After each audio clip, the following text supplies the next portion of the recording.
What's important to you about leadership? So firstly, as I said before, I don't think you can lead through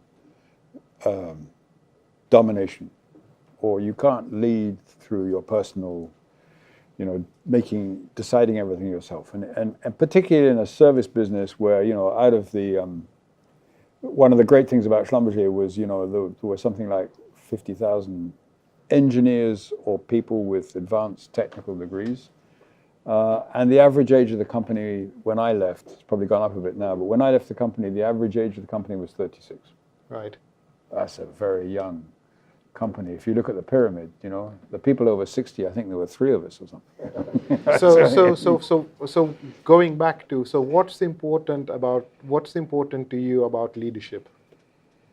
Well, I think, can I say it the other way around? I think most people fail in leadership because they are not good at communicating. Most people. Most people fail for that reason.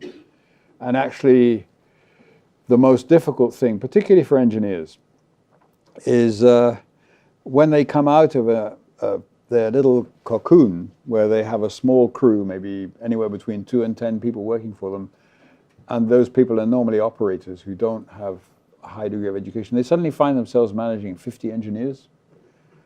A lot of them fail, because they don't have the training or the natural, with all due respect, scientists can be somewhat closed, right?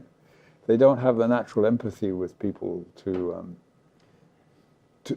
motivate them. So, I think that, and I think it's true in any organization and any business. The fact is, the more you rise in the organization, the less you have to do with the nuts and bolts, the more you have to do with managing people. So do you think empathy is the number 1 trait? Well, it's not empathy. It's difficult to describe. It's communication, empathy, people believing in you. I also feel that, and I think this is something from which business is suffering terribly at the moment, that honesty is the best policy, by far.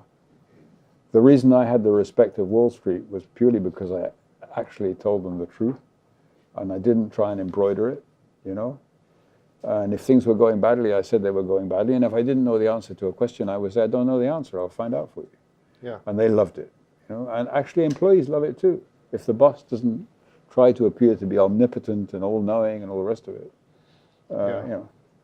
Yeah. So there's this trait of honesty. This comes back to your family values. Yes. Yeah. Absolutely. Yeah. It's your upbringing. Yeah. And there's leadership by example. For example, there's a certain country in the Middle East where we were about to lose all the work. And they came to me and said, the oil minister wants to talk to you. And I said, why? They said, well, if he wants to talk to you, it's probably because he can make this swing the other way. But you're going to have to do something about him. Yeah. So I called him up and he said, can you do this and that? I said, absolutely not. He said, you're going to lose the work. I said, fine. And the whole company knew that. Yeah. So, So you're prepared to make tough decisions. You have to make. If you have, one of the things that I was really proud of in Schlumberger was the fact that it is an ethical company. And one of the things that was difficult to install in the company, to install in our customers, the fact that Schlumberger was an ethical company, because they have these preconceptions. He's from Nigeria. He can't possibly be ethical. Come on, it's horrible. It's horrible. But, so is that a question of honesty or mistrust? On the part of people? Yeah. I think it's preconceptions. Right. Preconception. Somebody from Africa has got to be, if not corrupt, at least, not honest. But so how is it that you are able to hold a contrary view when the vast majority... Because if you join Schlumberger as a young engineer, the first week you're taught 3 things. How to use the IT system, which is probably the toughest one. How to be safe. Yeah. And what the company's ethical policy is. And there's no compromise on the ethical policy.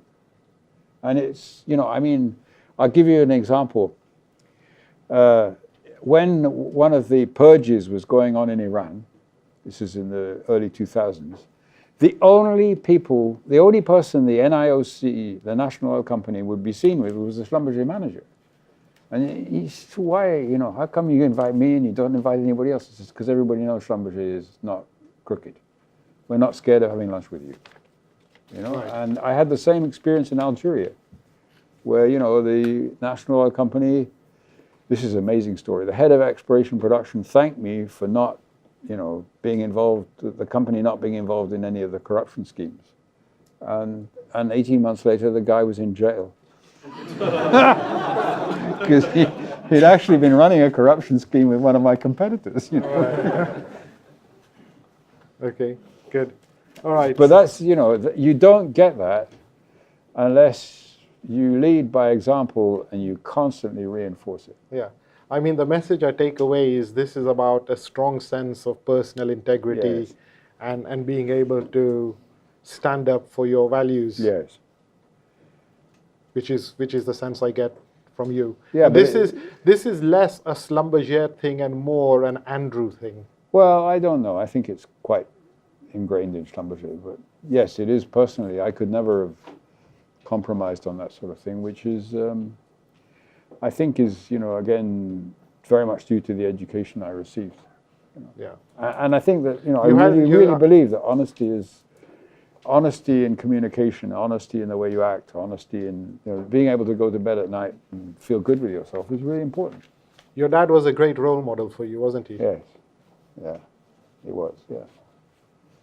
He was a very, he was not a successful man, but he was a very honest, very erudite, very learned person. And he gave a tremendous example.